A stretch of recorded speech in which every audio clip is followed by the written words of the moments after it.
Business and Markets Week in July. Welcome everyone to the show. It's Monday, the 7th. This is your Frontier opening bell. Just a quick look into some of the markets, and you can see a lot of green shoots on Friday when the market ended across Frontier Africa, including the Nairobi stock market, where some of the biggest stories happening today as far as the stock futures trading is getting started. 1.04% on Friday, taking the NSE to 161.17. But of course, there are a lot of socio-economic issues to deal with. So that's in play this Monday. The EGX 30 was up 0.28% on Sunday. That's Sunday, the start of the market in Cairo, Egypt, 32,820. So that's just about it.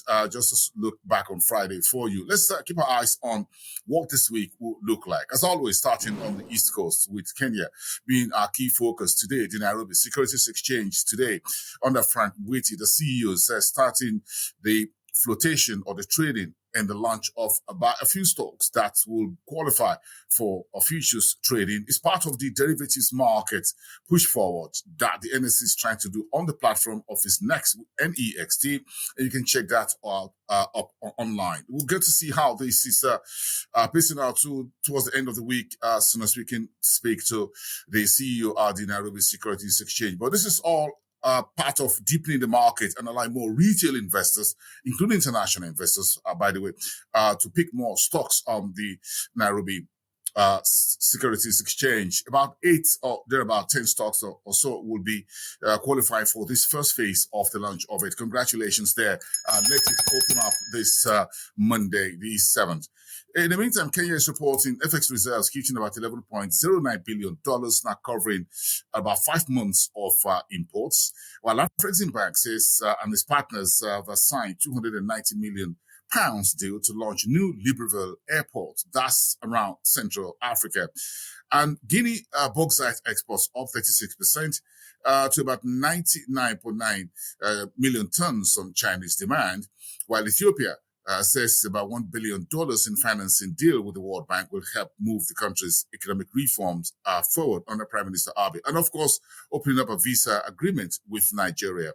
And Old Mutual of Kenya is exiting South Sudan insurance market after making losses for 4 straight years. Of course, news also coming out of Nairobi this morning that the government is trying to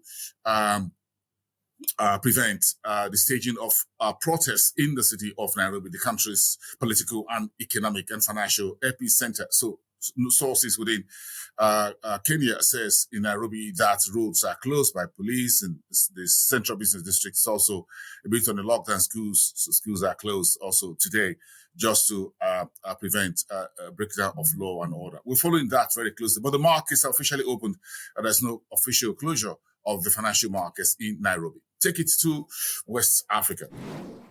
In the region where we're looking at some of the biggest news to start your new week, with Nigerian banks now flagging off or reactivating Naira card for international spending after 3 years freeze. A couple of Nigerian banks, including GT Bank and UBA, says you can now use your Naira debit card to do transactions anywhere in the world in US dollar terms. That was suspended some years ago during Nigeria's economic crisis.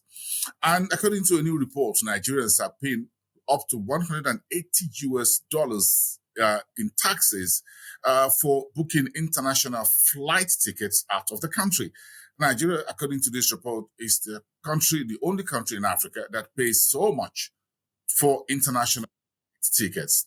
And Daimler Truck is in deal to set up vehicle assembly plant in Senegal. That is raising the industrial manufacturing profile of Senegal in West Africa, while Liberia's free port of Monrovia has launched a 24-hour marine operations. And finally, Ghana is setting tourism record last year, 1.2 million visitors, $4.8 million in revenue. Well done, folks. Let's move on. Let's check through with the Southern African region. Of course, TotalEnergies, the French energy giant, says it's looking to set foot back in Mozambique to restart that multi-billion-dollar Mozambique LNG gas facility that's been pushed back over the last 3 years by insurgents in the northern corridor of Mozambique. Now, news says the French company is looking to get back into business. And of course, within that particular region, we're looking at a number of economic data in the current week in Southern Africa, with South Africa's manufacturing data for the month of June expected later in the week.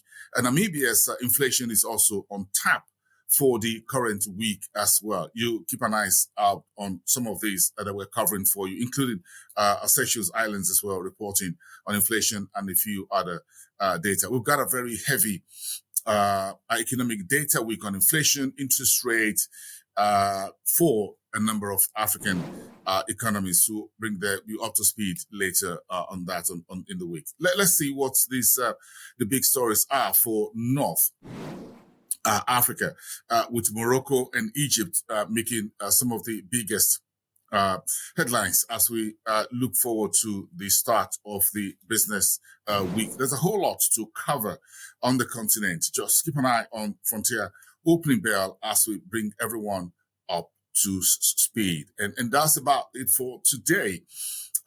Just to grab it for those sellers. You want to get more, go on our website at frontierafricareports.com. Follow us on all social media platforms, and you can comment and, of course, send in your queries and questions if there are any on any of the stories that we cover. And that's about it for today. Your Frontier Opening Bell, Monday, July the 7th.